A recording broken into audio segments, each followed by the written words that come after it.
Comme vous le savez, quand le confinement a été décrété, il a été décidé que les commerces non essentiels devaient fermer. C'est un coup fatal pour nos commerçants, notamment de centre-ville, au regard de la distorsion de concurrence que nous avons pu constater dans les grandes surfaces qui continuent à vendre des produits dits non essentiels ou alors encore pire sur le commerce en ligne, donc via Internet. Pour pallier à cette inéquité, à cette injustice, j'ai décidé vendredi de prendre un arrêté municipal permettant au commerce de Montauban de continuer à vendre ces produits dits non essentiels afin de réparer cette injustice.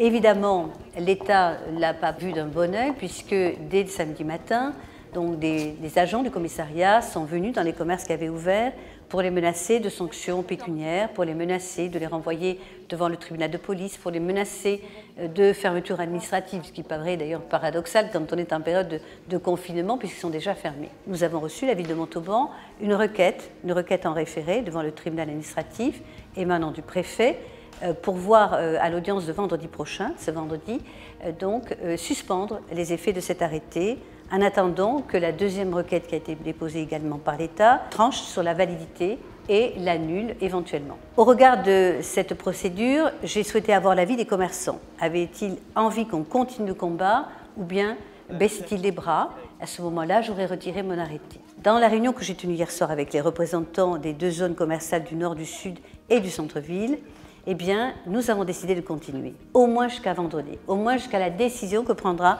le juge des référés administratifs.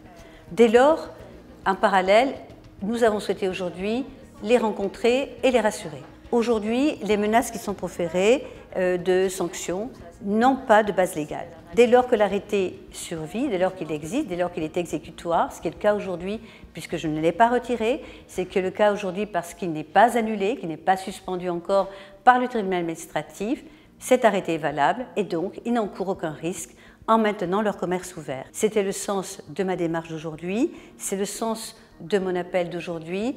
J'ai envie de dire aussi à la fois aux commerçants qui n'ont pas encore ouvert, montrer qu'il y a une action collective, il faut que vous soyez nombreux pour que nous puissions faire entendre raison, faire comprendre à l'État que nous ne sommes pas opposés au confinement. Nous savons qu'il y a une épidémie, nous savons qu'il y a des risques sanitaires, mais nous ne comprenons pas pourquoi il y aurait plus de risques dans des petits commerces, dans des boutiques qui reçoivent 1 à 2 personnes, maximum des fois par heure, avec les grandes surfaces, avec les transports en commun, avec tous ces endroits où les gens se brassent et se rassemblent. Nous respectons, en tant que maire et collectivité, toutes les mesures sanitaires. Nous avons pris toutes les mesures utiles pour la réouverture de nos 37 écoles. Nous avons pris aussi toutes les mesures pour le maintien de nos services publics ouverts aussi pour la population. Je trouve tout à fait injuste qu'une partie de notre population, une partie vitale pour nos centres-villes, mais aussi tout simplement pour notre économie, soit sacrifiée sur l'autel du confinement. Donc j'espère que peut-être le gouvernement comprendra, et déjà il a entendu un peu notre supplique, si j'ose dire, puisque le Premier ministre a pris des mesures pour fermer les rayons concurrents des grandes surfaces dès demain. Mais il reste toujours la concurrence quand même du commerce en ligne. J'ai entendu aussi que le fameux décret sur lequel nous allons être poursuivis, le décret de l'État, eh bien, a déjà été revu au moins 2 fois, puisqu'il a été revu pour les libraires, il a été revu, semble-t-il, aujourd'hui pour les jouets, pour les grandes surfaces. Peut-être qu'à la fin, ils vont finir par arrêter tout simplement, ils vont le revoir totalement. J'espère que la raison l'emportera, que la raison et la cohésion nationale l'emportera. Nous ne pouvons pas sacrifier ces pans importants de notre économie et de la vitalité de notre lien social. On ne peut pas tout acheter sur Internet.